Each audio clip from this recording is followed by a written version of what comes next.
Hello friends, അസ്സലാമു അലൈക്കും. Rabies കിച്ചണിലേക്ക് എല്ലാവർക്കും സ്വാഗതം. ഇന്ന് നമുക്ക് വളരെ രുചികരവും വെജിറ്റേറിയൻകാർക്ക് ട്രൈ ചെയ്യാൻ പറ്റിയതുമായ ഒരു സോയാ ചങ്ക്സ് ബിരിയാണി എങ്ങനെ തയ്യാറാക്കാമെന്ന് നോക്കാം. അതിനായി ഞാൻ 2 ഗ്ലാസ് സോയാ ചങ്ക്സ് തിളച്ച വെള്ളത്തിൽ ഇട്ട് 10 മിനിറ്റ് വെച്ചതിന് ശേഷം നല്ലതുപോലെ വെള്ളം പിഴിഞ്ഞെടുത്തിട്ടുണ്ട്. ഇതൊരു ബൗളിലേക്ക് ഇട്ട് കൊടുക്കാം. ഇതിലേക്ക് ഞാൻ 1/2 ടീസ്പൂൺ മഞ്ഞൾപ്പൊടി, 1 ടീസ്പൂൺ കുരുമുളക് പൊടി, 1/2 ടേബിൾ സ്പൂൺ മുളക് പൊടി, 1/2 ടീസ്പൂൺ ഗരം മസാലപ്പൊടി, കുറച്ച് ഉപ്പും കൂടി ഇട്ടിട്ട് മസാലയെല്ലാം ഇതിലേക്ക് നല്ലതുപോലെ പിടിക്കാൻ വേണ്ടിയിട്ട് നമുക്ക് നല്ലതുപോലെ ഒന്ന് മിക്സ് ചെയ്ത് മാറ്റി വയ്ക്കാം. ഇതിനു വേണ്ടിയുള്ള റൈസ് തയ്യാറാക്കാം. അതിനായി ഞാൻ ഇതുപോലൊരു ഗ്ലാസ്സിൽ 3 ഗ്ലാസ് ബസ്മതി അരി എടുത്ത് കഴുകി വെള്ളം വാർന്ന് വെച്ചിട്ടുണ്ട്. ഇനി നമുക്കൊരു കുക്കറിലേക്ക് 1 ടേബിൾ സ്പൂൺ ഓയിൽ ചേർത്ത് കൊടുക്കാം. 1 കഷ്ണം പട്ട, 2 ഗ്രാമ്പു, 3 ഏലക്ക ഇട്ട് പൊട്ടിച്ചതിന് ശേഷം 4.5 ഗ്ലാസ് വെള്ളം ചേർത്ത് കൊടുക്കുന്നുണ്ട്. ഇതിലേക്ക് ആവശ്യത്തിനുള്ള ഉപ്പ് കൂടി ചേർത്ത് കൊടുക്കാം. 1 ഗ്ലാസ് അരിക്ക് 1.5 ഗ്ലാസ് വെള്ളം എന്നുള്ള അളവിലാണ് ഞാനിവിടെ ചേർത്ത് കൊടുത്തിട്ടുള്ളത്. ഇനി ഇതിലേക്ക് കഴുകി ഊറ്റിയെടുത്ത അരി ചേർത്ത് കൊടുക്കാം.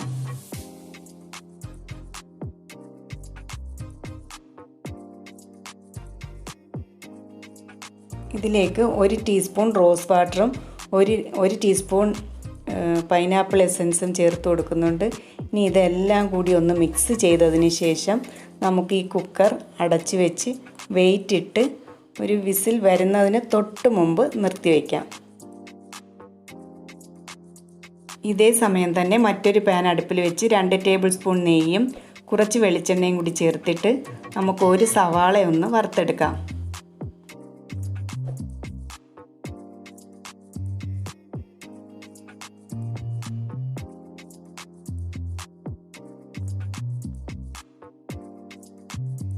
ഇപ്പോൾ കുക്കറിൽ വിസിൽ വരാറായിട്ടുണ്ട്. ഇനി നമുക്കത് ഓഫ് ചെയ്ത് വയ്ക്കാം. ഇനി നമുക്ക് വറുക്കാൻ വെച്ചിരുന്ന സവാള ബ്രൗൺ നിറമായി കിട്ടിയിട്ടുണ്ട്. ഇത് നമുക്കൊരു പ്ലേറ്റിലേക്ക് മാറ്റാം. കുറച്ച് അണ്ടിപ്പരിപ്പും മുന്തിരിയും ഇട്ട് വറുത്ത് കോരാം.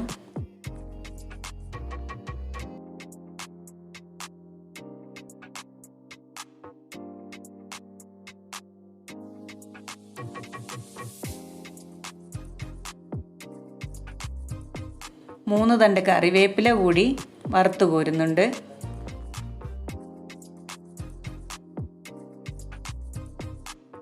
ഇതിൽ നിന്ന് കുറച്ച് എണ്ണ മാറ്റിയതിന് ശേഷം അതിലേക്ക് നമുക്ക് കുറച്ച് വെളുത്തുള്ളി ചതച്ചത് ചേർത്ത് കൊടുത്തിട്ട് മസാല പുരട്ടി വെച്ച സോയാ ചങ്ക്സും കുറച്ച് കറിവേപ്പിലയും കൂടി ചേർത്തിട്ട് ഇത് നമുക്ക് നല്ലതുപോലെ ഒന്ന് ഫ്രൈ ചെയ്തെടുക്കണം. ഒരു 10 മിനിറ്റ് കൊണ്ട് തന്നെ നമുക്കിത് പെട്ടെന്ന് ഫ്രൈ ആയി കിട്ടിക്കോളും. ഇത് ഫ്രൈ ആകുന്ന സമയം കൊണ്ട് തന്നെ നമുക്ക് ഇതിലേക്കുള്ള മസാല തയ്യാറാക്കാം. ഒരു കുക്കറിൽ നേരത്തെ മാറ്റി വെച്ചിരുന്ന എണ്ണയിൽ നിന്ന് 2 ടേബിൾ സ്പൂൺ എണ്ണ ഒഴിച്ചു കൊടുക്കുന്നുണ്ട്. ഇനി അതിലേക്ക് ഇഞ്ചിയും വെളുത്തുള്ളിയും ചതച്ചത് ചേർത്ത് കൊടുത്ത് ജസ്റ്റ് ഒന്ന് വഴറ്റിയതിന് ശേഷം അതിലേക്ക് 3 സവാള അരിഞ്ഞതും 2 തക്കാളി പീസാക്കിയത്, 5 പച്ചമുളക് കീറിയത്, ആവശ്യത്തിനുള്ള ഉപ്പും ചേർത്ത് നല്ലതുപോലെ ഒന്ന് മിക്സ് ചെയ്യാം. കുക്കറിൽ ചെയ്യുന്നത് കൊണ്ട് തന്നെ പെട്ടെന്ന് അങ്ങ് മസാലയായി കിട്ടിക്കോളും. നിങ്ങൾക്ക് എരിവ് കൂടുതൽ വേണമെങ്കിൽ കൂടുതൽ മുളക് ചേർക്കാം. ഇനി ഇതിലേക്ക് ഞാൻ 1/2 ടീസ്പൂൺ മഞ്ഞൾപ്പൊടി ചേർത്ത് കൊടുക്കുന്നുണ്ട്. 1 ടേബിൾ സ്പൂൺ മല്ലിപ്പൊടി ചേർത്ത് കൊടുക്കുന്നു. 1 ടീസ്പൂൺ കുരുമുളക് പൊടി ചേർത്ത് കൊടുക്കുന്നുണ്ട്. 1/2 ടീസ്പൂൺ ഗരം മസാലപ്പൊടിയും ചേർത്തിട്ട് നന്നായി ഒന്ന് മിക്സ് ചെയ്തതിന് ശേഷം കുക്കർ അടച്ചു വെച്ചിട്ട് ഒരു വിസിൽ വരുന്നത് വരെ വെയിറ്റ് ചെയ്യാം.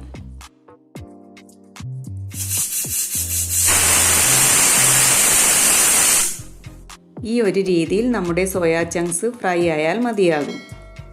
ഇപ്പോൾ നമ്മുടെ സോയാ ചങ്ക്സും റൈസും മസാലയൊക്കെ റെഡി ആയിട്ടുണ്ട്. ഇനി നമുക്കിതൊന്ന് ദം ചെയ്തെടുക്കാം. അതിനായി ഞാനൊരു പാത്രം അടുപ്പിലേക്ക് വെച്ചിട്ട് നേരത്തെ മാറ്റി വെച്ചതിൽ നിന്നും അല്പം ഓയിൽ ഒഴിച്ചിട്ട് ആദ്യം കുറച്ച് മസാല ഇതിലേക്ക് ഒഴിച്ചു കൊടുക്കുന്നുണ്ട്.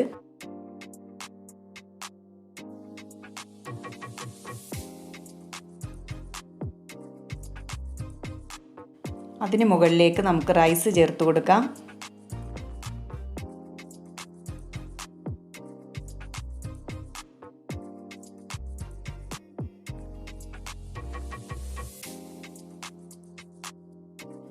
ഇനി വറുത്തെടുത്ത സോയാ ചങ്ക്സ് കുറച്ച് ചേർത്ത് കൊടുക്കാം.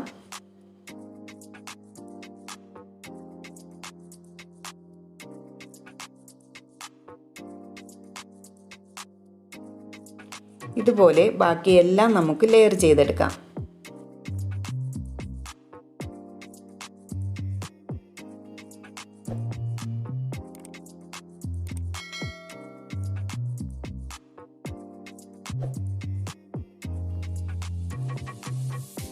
ഇതിന് മുകളിലേക്ക് മല്ലിയില ചേർത്ത് കൊടുത്തിട്ട് 3-4 ടീസ്പൂൺ നെയ്യ് കൂടി ചേർത്ത് കൊടുക്കാം.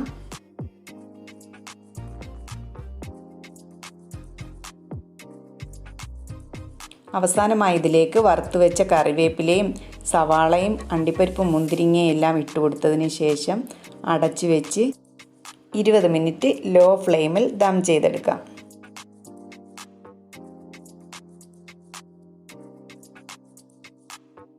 ഇപ്പോൾ 20 മിനിറ്റ് കഴിഞ്ഞിട്ടുണ്ട്.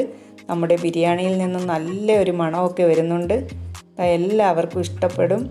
നമ്മുടെ ബീഫ് ബിരിയാണി കഴിക്കുന്ന അതേ ടേസ്റ്റിലാണ് ഈ ഒരു ബിരിയാണിക്കുള്ളത്. കഴിച്ചു നോക്കിയാൽ മാത്രമേ അറിയാൻ പറ്റൂ ഇത് എത്രത്തോളം ടേസ്റ്റ് ഉള്ളതാണെന്ന്. എല്ലാവരും ഒന്ന് ട്രൈ ചെയ്ത് നോക്കണേ. എൻ്റെ ചാനൽ ലൈക്ക് ചെയ്യാനും ഷെയർ ചെയ്യാനും സബ്സ്ക്രൈബ് ചെയ്യാനും മറക്കരുതേ. ഇൻഷാ അല്ലാഹ് നമുക്ക് മറ്റൊരു വീഡിയോയുമായി വീണ്ടും കാണാം.